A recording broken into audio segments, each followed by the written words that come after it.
And I have to be upfront, I don't have anything this week, so we might have to go back over your list. Okay. Sorry. No, oh no, I thought you had a list. And that's probably a good entry point for the show. Shit. Let's just stick with the theme, shall we? Hi, everybody. Glenn and Chloe here from the Good Movie Monday podcast. Needless to say, I'm Glenn. I thought I was Glenn. No, you're Glenn. Yep. Hi, I'm Chloe.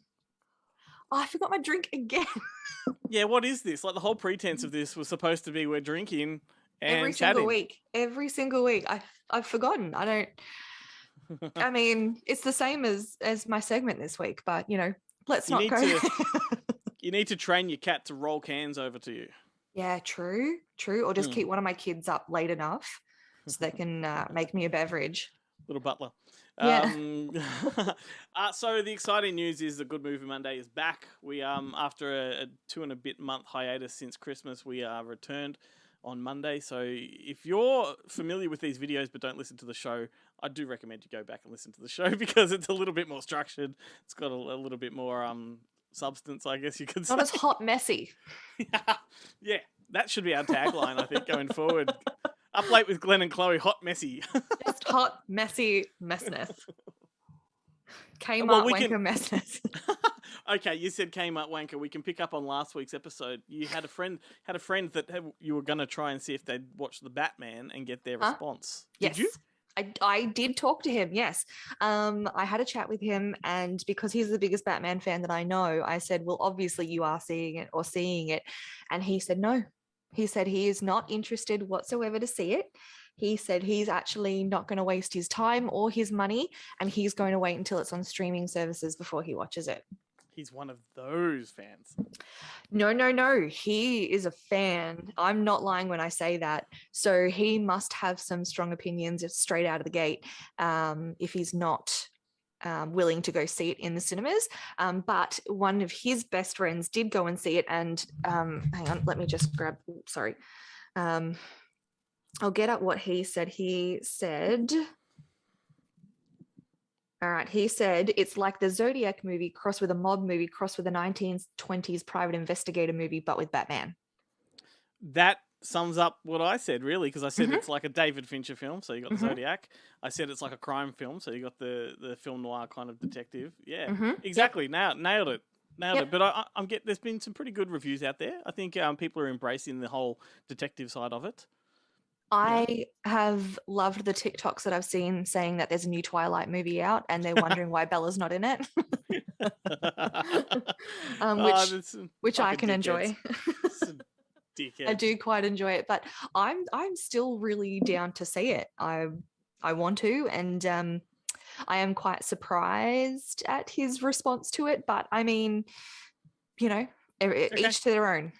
Each to their own. Exactly. We'll leave it at that, and we can connect that because the Batman movies I like the most were directed by Tim Burton, and the rumor mill is back that Beetlejuice 2 is finally actually building up some momentum. May actually be happening because whose production company? Someone's production company. I think it might be Brad Pitt's, if I'm not mistaken. Oh, okay.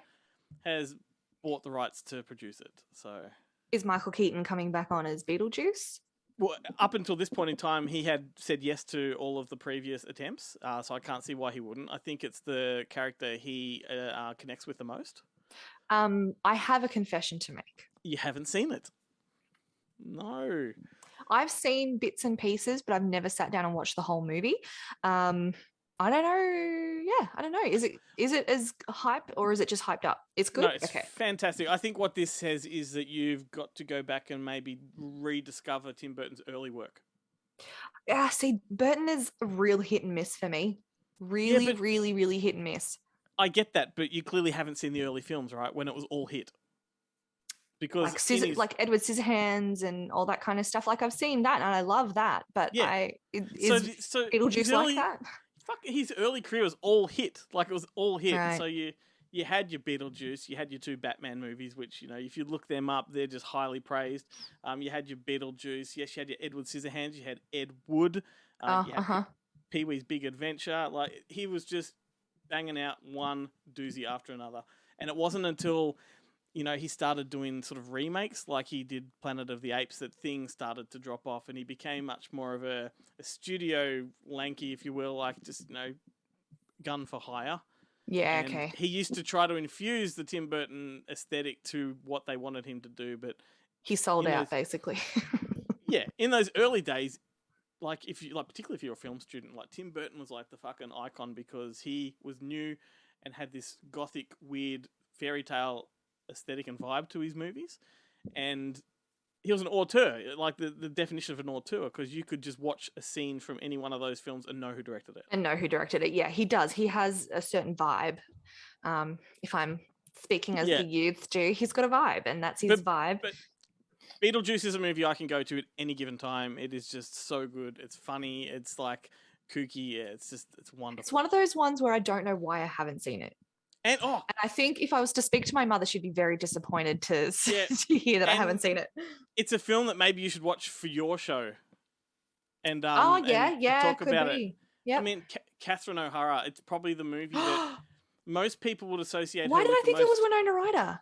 Yeah, she's in it too. Oh, okay, right. It's mother and daughter right there. Oh, okay. But Catherine O'Hara, aside from Home Alone, this is the movie that most people would associate it with. Okay, yep. All right. Yeah. Love her. Love her. So that's exciting. And you know what? I've just realised I haven't been keeping my eye on the timer, so I have no fucking idea how long this one's going to go for. This might be the hour long, up and late. I don't know. I don't know. Oh, gosh. We'll just keep talking until we can't talk anymore, and then we'll be like, all right, cut. What was it? A new Madonna biopic coming out. You sent me a link about this, and is it because that she makes an appearance in the Weird Al movie, or is that big? Or are you talking about the whole movie just based on Madonna? No, there's a whole movie based on Madonna coming out. So what I sent you, I think, was the shot of was it Rachel Lee Evans, or what's her name? Yes. Rachel Lee Wood. Rachel Lee Wood, yeah. In the new Weird Al film, but no, there's a Madonna biopic coming out. Yeah, I did see something about that, and they're just kind of tossing up who's going to be her. Yes, you might know some of these actresses more than I do because I think I only know two of them. But you got Florence Pugh. Like pew pew. You got Julia Garner. That's lame. Alexa Demi. Odessa Young, I know her. And Emma Laird. I know Florence Pugh. That's about it. I mean, I guess you go... Florence Pugh's the least I would want to see do this one, right? I think because I love her. Like, she's great, and I think she'd play a really good Madonna. But I think these kind of biopics always benefit from a kind of... unknown. Up and coming unknown. I mean, that's how Jennifer Lopez got her start doing Selena, right? Yep. I was actually about to say that I would much prefer someone generally unknown to portray her. So there's no sort of bias either way. I think that is the best way to go when it comes to biopics as well. And Florence Pugh, I think this is kind of below her as well. I think Florence Pugh is a cut above, honestly.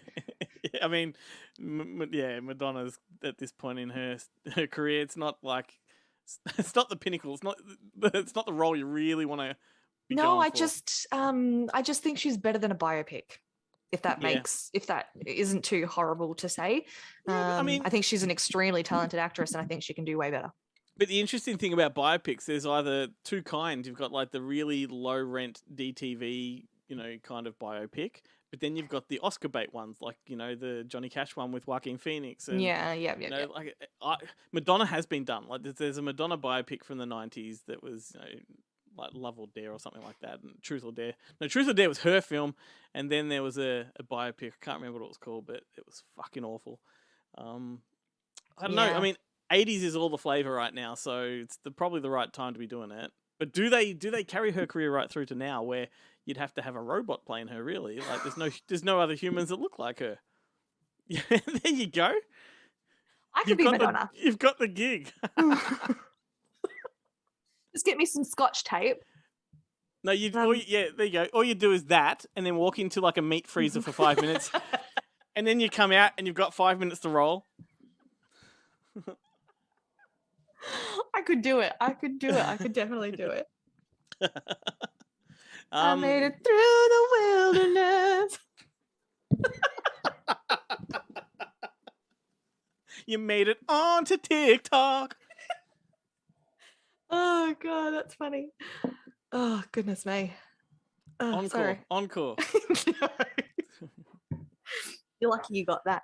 What I mean, I love that. Like today, if you do a Madonna impersonation, that's what you do. But in the 90s, everyone had pointy boobs. That's how they did pointy it. boobs and the beauty spot. Yeah.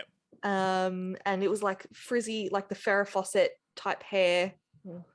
We got something going on there, but yeah, she was a look. She was a whole look. She had like the lacy gloves and the puffy tutu skirt. She's been many looks. That's the longevity of Madonna, is that she changes her look every time there's a change in fads and styles and crazes. And look, good on her. She's a whole brand, and that's great. And she's still going, and she's still making music, and she's totally sharing it. If you like, share as in the singer, as in like keeps on. I'm going to stop explaining myself.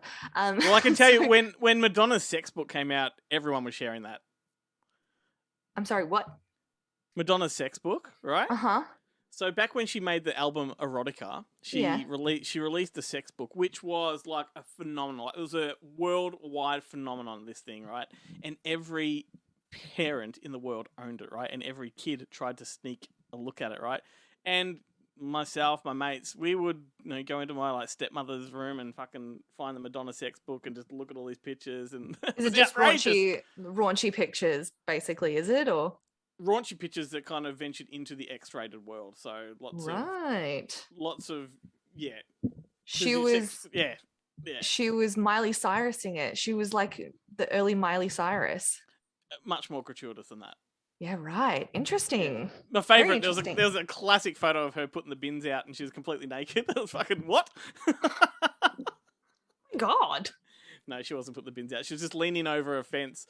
Oh. There's a great see her wheeling the red bin. I know. No, there's a great her pointy cone tits out. There's a great comedy sketch by the Late Show back in the 90s when Mick Malloy was doing a commentary on the sex book by Madonna, and then he goes, here's Madonna putting the bins out, and like she's leaning over the fence. So funny. Oh God, gotta love it. What else? New Planet of the Apes is coming out. Yeah, why do they need another one of those for? I haven't seen the other ones. Okay, well, because it's a franchise. It's a franchise that's been going since the 60s, and we're up to like. Yeah. So they didn't just remake it? No. Like, so the new trilogy that was out recently, which is directed by the guy that made the new Batman.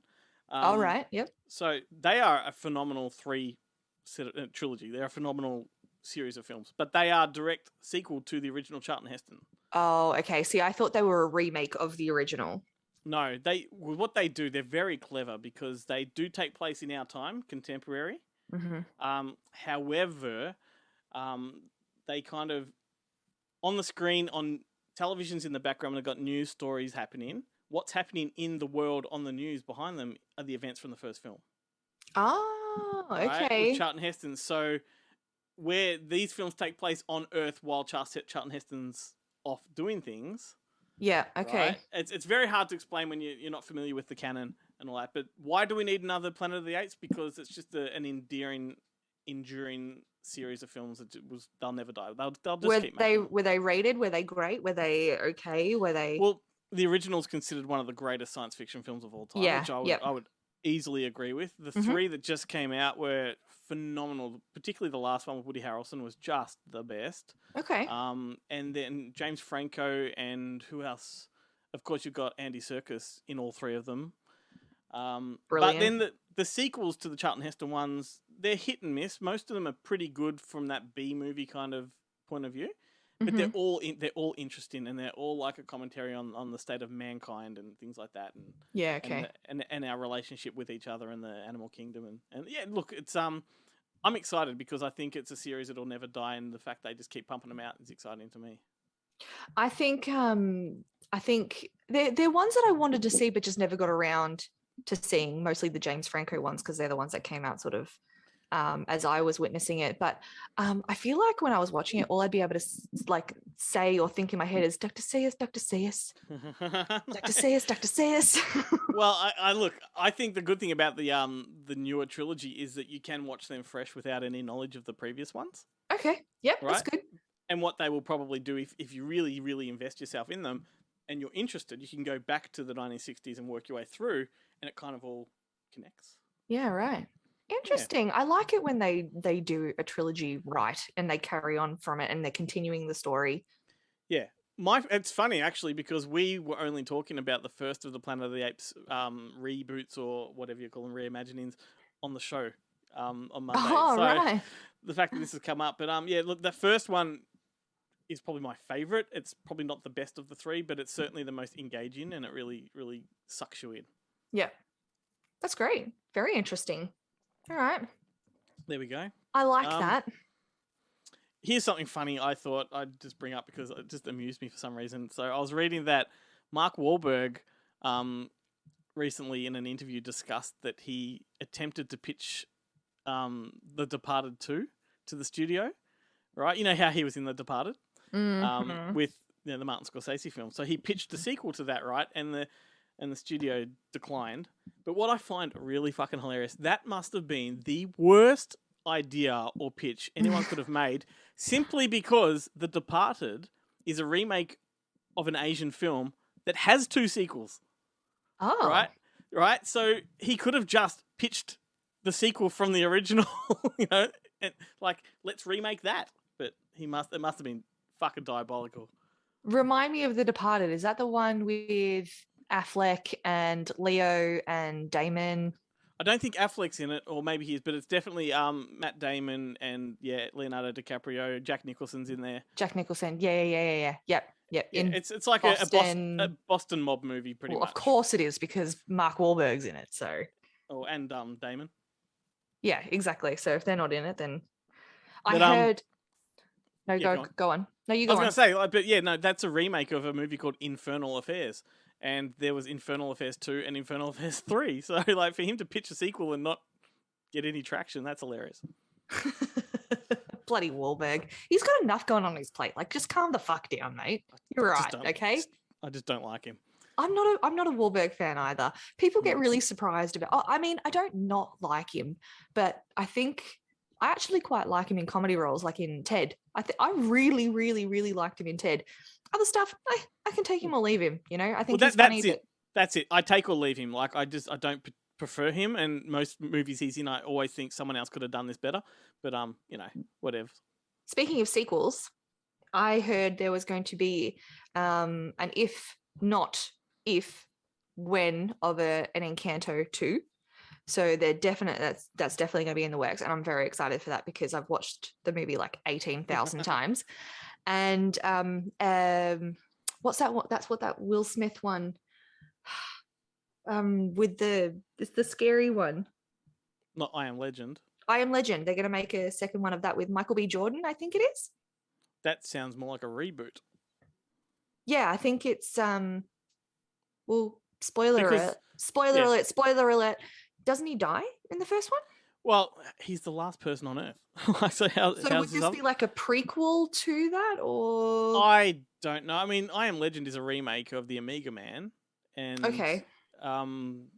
This could just be another reimaging. Like we know, Hollywood is so tapped out of ideas that they're just rebooting and remaking and prequeling, and you know, that's why I always say I'd always rather a sequel than any of those other things, just because you know it's at least you're you know launching off an established property with a continuation as opposed to let's do it all over again type of thing. Right. Well, I just thought that was interesting because when I look back into it, I'm just like, I'm pretty sure he did.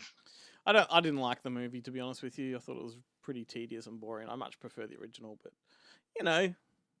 I remember seeing it at the movies and shitting my pants. So the original, another Charlton Heston movie, like Planet of the Apes and Omega Man, and he made a whole string of those type of sci-fi films back then. It was sort of his thing during that era. But cool. God love him. He was the original.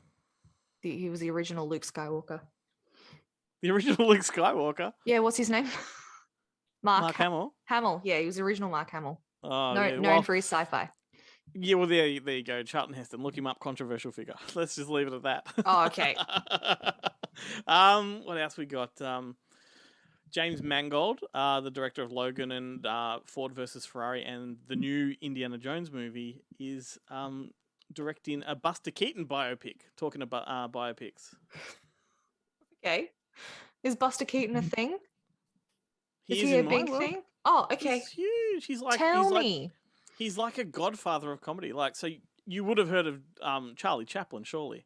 Okay, yep. Okay, so Charlie Chaplin and Buster Keaton were practically the two pinnacles of comedy at that time. Oh, And okay. I would argue Buster Keaton is the better of the two. I mean, they're both gods and they're both geniuses. But Buster Keaton he pioneered a whole new physical kind of comedy. You might have seen clips on Slapstick. YouTube. Yeah, but if you might have seen clips on YouTube of him, some famous shots where he does practical effects in camera. One of them, he's on the front of a locomotive of a train, and then there's like a train pillar across the line that could derail the train. So he geniusly manages to jump off the train or kind of maneuver himself, so he flips that thing up. It's just comedy gold, and yeah. I think.